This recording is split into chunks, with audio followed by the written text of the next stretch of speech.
Hey everyone, welcome back. So today's video starts with a bit of a question that sounds simple at first, but it really isn't. One of our viewers emailed me and asked, will things ever go back to normal between Canada and the United States? Will things ever feel the way they did before 2025? That's what we're going to get into today, and I'll be giving you my thoughts on that. Plus our US trucker friend, Josh from The Enemy From Within, will be making a guest appearance to share his perspective as well. Today's backdrop comes from Jessica, who took this photo of the first snowfall this past November in LaSalle, Quebec. And a special shout out to your mom, who said in her email that I'm her favorite YouTuber. I never thought I'd hear that. I'm just a regular introverted Canadian with 2 cats, who's quickly finding out that he's also dyslexic. Oh, and I also butcher city names as well. So to Jessica and your mom, I really appreciate the support for my channel. Before we get into the viewer's question, I wanted to show a report out of Los Angeles that ties directly into what we're talking about today. All right, let's get started. Restaurants, even in the most popular parts of Los Angeles, are barely holding on. Growing expenses and fewer international customers are cutting deeply into profits. We hope that the tariffs are just temporarily. It seems like it's kind of this game that's being played right now, and unfortunately, there are real-life ramifications from this game. We're holding tight. This report comes from CGTN, which is a Chinese media group. Now, before anyone says China's bad, this report is actually better than any of the other US reports I've seen lately. And thanks to one of our viewers for sending this over to me. Now, this guy in the report says that it's the tariffs that are killing his business. And yeah, that's a typical response we've heard hundreds of times on this channel. But in my opinion, tariffs are only a small part of it. The 51st state rhetoric, the safety at the border, and even when you're inside the country when it comes to ICE. On top of that, it's just a simple fact that we just don't want anything to do with you anymore.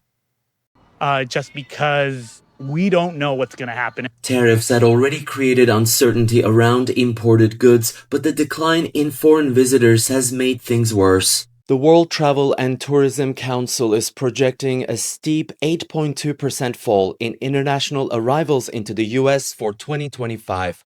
And that is estimated to bring the international visitor spending in the country below $169 billion this year. That's much lower than last year's $181 billion. And among 184 countries studied in that report, the US would be the only country where foreign visitor spending fell in 2025. Gee, I wonder why. Take a step back and look at this from a broader perspective. 184 countries had an increase in tourism this year, except for one, the United States. And it's because of that guy on the screen right now. And look, the United States does have a lot of tourist attractions that people want to see, and they've always wanted to visit. There's no denying that. But you know what's bad? Despite all of those attractions that the US does have, they're the only country that is suffering. It just means that everyone is going to the other 183 countries instead. Which reminds me, I saw some people in the comments saying that they're letting their Canadian passport expire because they're refusing to go to the United States. Please don't do that. Use your passport and go somewhere else. Sure, it might be a longer flight, but the world is a big place to explore. That slump comes on top of an expanding list of travel bans and a more expensive, more complicated visa process. And recent shifts in immigration policy are sending a message that's far from welcoming. We do have a PR problem mainly from the tourism and hospitality area, where we struggle with the U.S. image right now. A lot of consumers have moved to different destinations. Professor Jadud says cities like Los Angeles, Las Vegas, and Miami are among the hardest hit, and the ripple effect is reshaping the entire hospitality sector. Because they can't rely on international tourism. Advertising or marketing dollars have shifted from international to local. And shifting to local tourists isn't going to bring nearly as much as what the international community did. Relying on local is just moving money from one pocket to another. It isn't new outside money. But hey, these 2 clowns think domestic tourism will somehow cover the revenue. Also, of course, we could survive without a ton of international tourism. I think the tourism industry in America, and I don't know this as a fact, but I think our tourism industry is more based on domestic tourism. I love bringing up this clip because it really shows how ridiculous their claim is. And we don't know how long is that going to last. And we all know about how some Canadians are refusing to come here, even if things go back to normal. they are refusing to come back here. It's unclear when or if international tourism will rebound. For now, empty tables and shrinking margins could translate into layoffs across hotels, gift shops, and even restaurants. At least it is aware that even if things go back to normal, many people may choose not to go back. And I'm not going to lie, seeing the empty tables and the empty shops, it really enforces that we're making an impact. It does make me happy in a sense. Now this leads me to the question from our viewer. And let me read it out to you because I know some of you are using the closed captions or might just be listening to the video. Hello GTO. Love your channel and say hi to the co-host for me. I'm not going to say hi, she's sleeping right now. I'm really upset what has transpired over the year with our closest allies. Like many watching your videos, I am refusing to visit the US or buy any of their products. But like you, I have many friends in the US that I do miss visiting. My question for you, GTL, is do you think things will get back to normal once Trump leaves the office? I really do hope things are temporarily. But with the way things are going, I'm quickly losing faith. Love the co-host and give her a treat. Keep standing up for Canada. To the viewer, I really appreciate you sending this email. And yes, the co-host gets plenty of treats, so don't worry about that. Now to answer your question, we really have to look at what's happening right now in 2025 first. The attack and the disrespect came out of nowhere from Trump and his 77 million followers, like lemmings, who can't think for themselves. So I didn't really do much research, so I can't make comment, but I just trust Trump. Whatever Trump does, I'm going to take his word and go with it.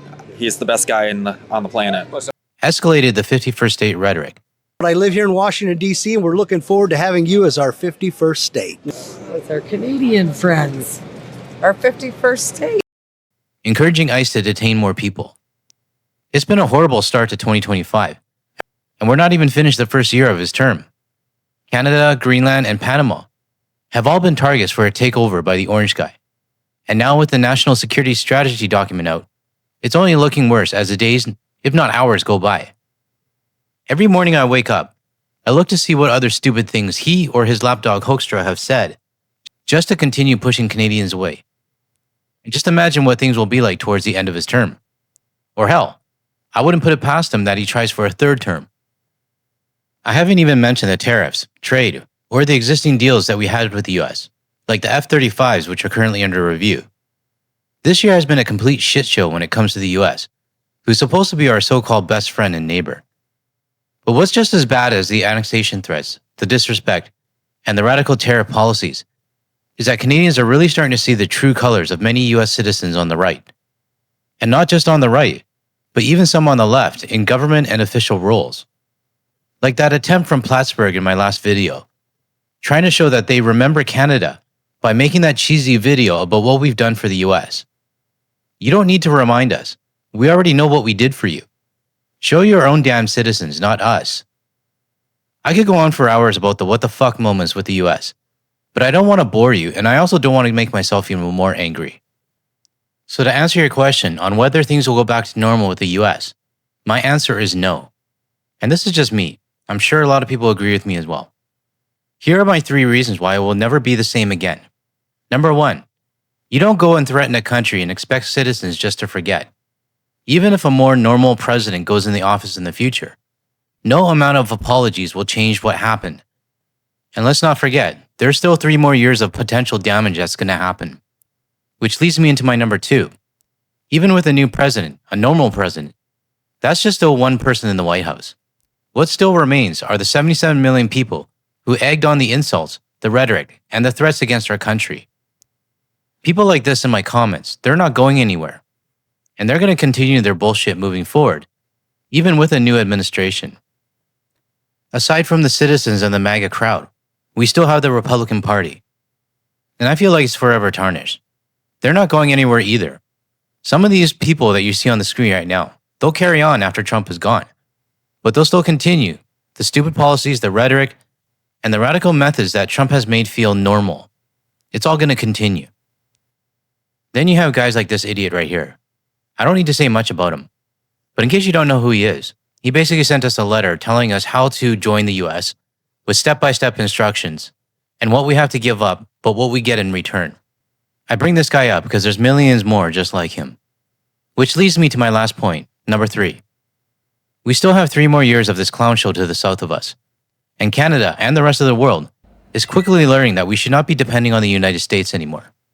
We have 3 more years to explore new partnerships, new trade deals, new replacements for US products, and new travel destinations, places we may not have considered in the past. It's like breaking up with a psycho ex, letting some time go by, and then realizing, shit, there's a lot more out there that will treat you better and actually respect you. Then you look back and realize the relationship was just a one-way thing, and that you don't need this headache anymore. Trump will eventually be gone. Things might start to get back to normal, or some kind of normalcy. MAGA will still be MAGA.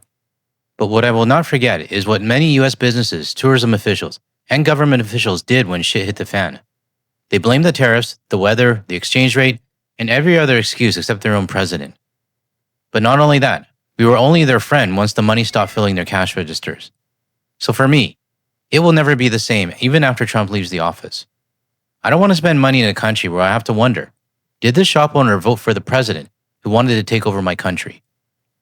I would rather spend my money in countries that actually respect us. So that's my take on your question. But I also wanted to get a perspective from south of the border. So I'm going to hand off the same question to our good friend Josh from the Enemy From Within channel. Well, hello, my Canadian friends, and a huge thank you to Guard the Leaf for bringing me on to give my perspective as an American. To the question, do I think that the American and Canadian relationship will ever be the same after Donald Trump leaves office? And Guard the Leaf, after listening to your answer, I definitely do have to reinforce a lot of your ideas. I think you were right about a lot of the things you said, but I will give my response to it also. The good news right now in America, if you're paying attention to our special elections, is the Democrats have absolutely mopped the fucking floor with the Republicans in these special elections.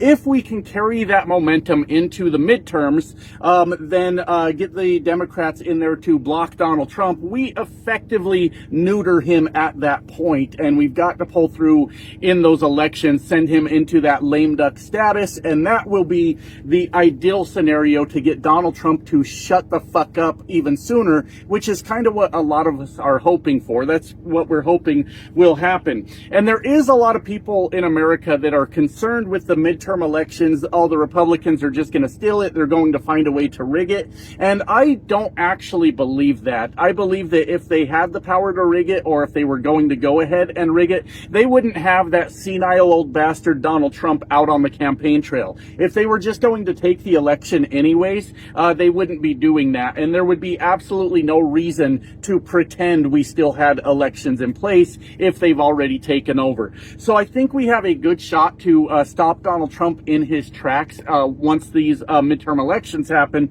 and then hopefully by then Americans have pulled their heads out of their asses, and I don't mean all Americans, of course, but there is a sizable amount that for some reason vote for Donald Trump and vote for the Republicans, but hopefully we can get a at least normal president in the White House after that. And that obviously should clear up our relations. There's more to this. I'm going to talk about the people of America in a minute, but that should clear up our relationships as far as, on that, I guess, government level, for lack of better term, maybe more stable trade relations, and more importantly, a president that's not threatening to turn you into the 51st state. And that is the ideal scenario, and I have a lot of faith that that's actually going to work out, because if these special elections have shown us anything, people are sick to death of MAGA Republicans here in America. The part that concerns me the most about this, though, is the relationships between the people of Canada and the American people. You know, when I started this channel, I didn't know a lot about Canada. I didn't know if y'all would even like me, to be honest with you. And I have learned to obviously love the Canadian people. You guys have been incredibly graceful, maybe the word I'm looking for, in educating me on things I don't understand. And well, you're fucking hilarious too, and I love that about you. But the unfortunate part about all of this is there are up to 77 million dipshits in America that believe every word Donald Trump says. We watched as Russia has been an enemy of America for as long as I can remember, and one night Donald Trump decided to tell the American people that Russia was good. All of a sudden, there were millions of Americans that were saying that Russia was good. The same thing happened with our relationship with Canada. Is one day Donald Trump started talking, you know how he plays the victim. Donald Trump is always the goddamn victim, and he starts talking about Canada's taken advantage of us. They've been so rude to us, mean, nasty Canadians, and all they've done is take from America and given us absolutely nothing. Now, a lot of Americans know that's not true. A lot of Americans know that we had a strong trade relationship. I mean, and you think about the relationships between Canada and China. I mean, Canada and China. What the hell am I talking about? You can edit that out if you need to, Guard the Leaf. Canada and the United States, it expands beyond trade. It's sports leagues. We do that. Entertainment, all kinds of things. But the fucking problem is, as soon as Donald Trump said that, all of a sudden that switch flipped in a lot of Americans' brains, and they now truly believe the Canadian people are the enemy of America.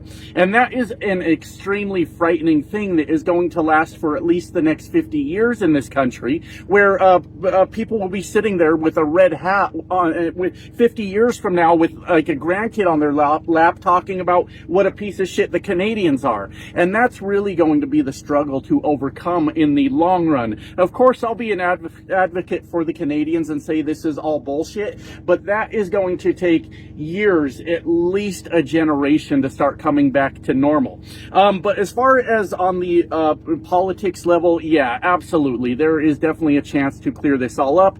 The unfortunate part of all of it is America is also packed full of shitheads that refuse to think for themselves, and whenever Donald Trump tells them something, they just go along with it, and you're never ever going to bring those people back, is what I mean to say.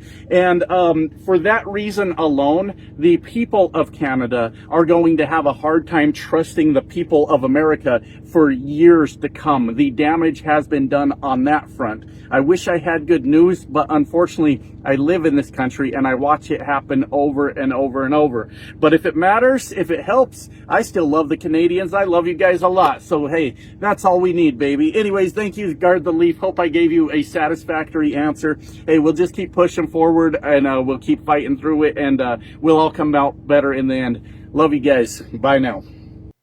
Appreciate the feedback from south of the border, Josh. And you're right. It's going to take a generation to get things back to something that we remotely had before. We do still have allies in the US like yourself, and I personally appreciate your support and your friendship in sticking up for Canada. I know you mentioned in one of your last videos about Canada that you would like to come up and have a real beer with Canadians. If the time comes for me to feel comfortable revealing my identity, I will absolutely fly back to have a beer with you.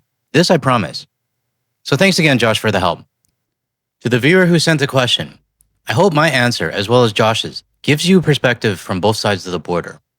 Okay, so that's it for today's video. If you found any value in anything I discussed in this video, help out the channel by hitting the like and subscribe. Have a great day, everyone, and I'll see you in the next one.